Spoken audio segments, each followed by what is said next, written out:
just obviously the only way you would really make a living as a writer at that time was if you somehow became a best-selling author, which is, certainly a far off dream. But so, you have to, find work and make sure that you're able to keep a roof over your head. But there was something always in the back of my mind about becoming a writer. I just had to find the right motivation, the right niche, and, just the right topic to write about. And eventually, I don't know, it clicked in me around 2013. It's like, I could write a book about just my experiences and what I learned from them and how they motivated me and taught me about the world. And I feel that I had enough to write about to where I could, help other people as well. And I figured the best way to do that was to write down my thoughts in a book. And I just wrote down stuff that I learned from my own life experiences, things that I learned from mentors and people I read about. And that's where the book Don't Live the Good Life, Live the Better Life comes from. I wrote that in 2013. I didn't write another book for a while because I was waiting for that book to really take off. But and at that time, there weren't as many self-publishing options as there are now. And so I really wanted to find a publisher, but that was definitely hard to do so. But through doing some events, I got lucky and was connected with the publisher. And at that time, I was working on my travel nursing book that was chronologically detailing my life as a traveling nurse from start to finish. Or, well, not finish, but, start to several years in. And he liked my book. He liked the idea of it, at least, and liked my writing style. So he accepted that book as a manuscript, which is nice. And that's the Going Global, The Life of a Traveling Nurse. And then from there, I got really inspired and I kept writing. I wrote Crossing the Bedside, which is another healthcare related book. It kind of, it's an amalgamation of multiple healthcare stories. And the concept is, what if the beds in the hospital could talk, what stories would they tell? And it's like, well, obviously the beds can't talk, but the healthcare workers who stood near them for all those years and decades can. So here are some of their stories. So that's the whole concept of crossing the bedside. I recently wrote a children's book, which was a lot of fun to write. It's called I Love Your Food. And then I'm working on several other books. I'm also a freelance writer and a ghost writer. I'm helping other people that want to write books, but just don't either have the time, desire, or knowledge on how to do so, but still want to get their thoughts and ideas out there. I'm helping them write their books, which is a lot of fun and very interesting and a great learning experience as well. So that's kind of my future plans as a writer, to do a lot more ghost writing and content writing, freelance writing, things like that.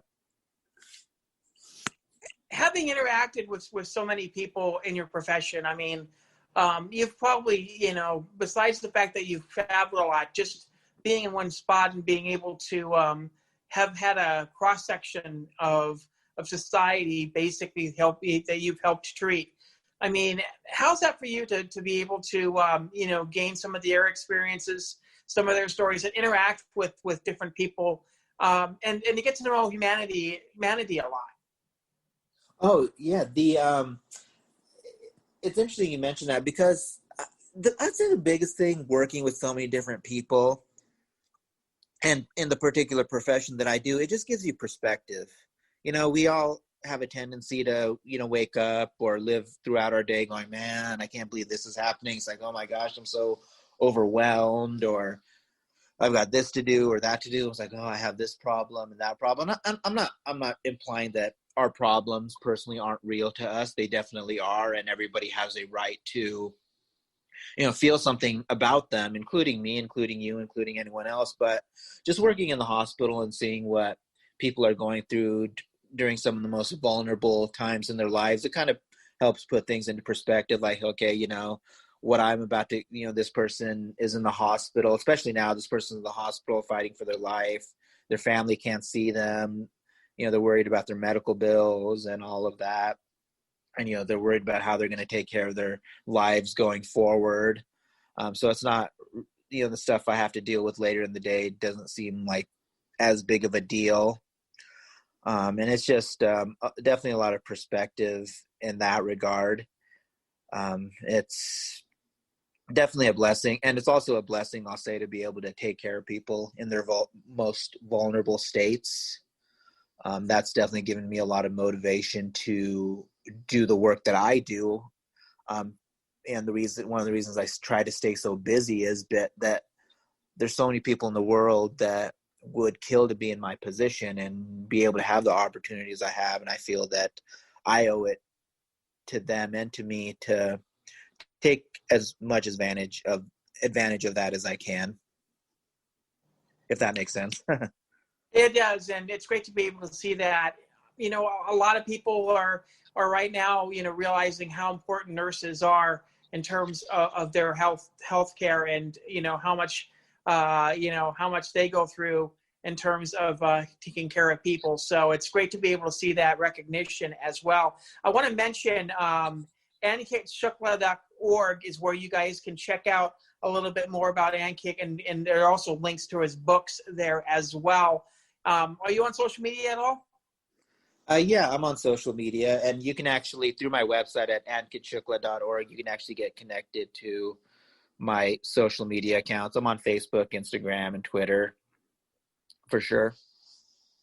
Definitely, and it's great to have talked to you a little bit about everything about that as well. Like I said, the reason why I wanted you on is just I wanted to get a little bit of background in terms of what's been going on, and also you have a very inspiring story. So hopefully, more people can definitely check that out as well, and start reading a couple of your books. So thanks a lot for your for your time. Oh no, absolutely, and I thank you for having me on and being able to tell some of my story. I'm glad I was able to stay awake for you. I was on call last night, actually dialyzing a couple of patients at the hospital. With dialysis at the hospital, there's usually one night a week where you have to be on call, basically to be available for urgent and emergency dialysis patients. So I was actually doing that last night. So I hope I didn't fumble and mumble too much for you.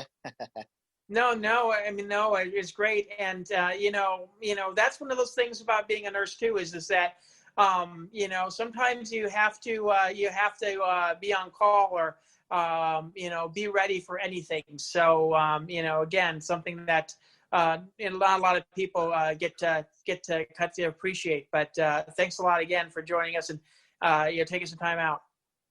Absolutely. Thank you again for having me. You guys can check us out on social media at SWIV, at SWIV on Twitter, also Somewhere in Vegas on Facebook, and at SWIV Podcast on Instagram. You guys please subscribe to us on iTunes, or you guys can check us out on Alexa as well. You just talk up to Alexa and ask for Somewhere in Vegas Podcast. We will have episodes on Mondays and Wednesdays throughout the rest of the year, celebrating our 13th anniversary as a podcast. So definitely subscribe to us.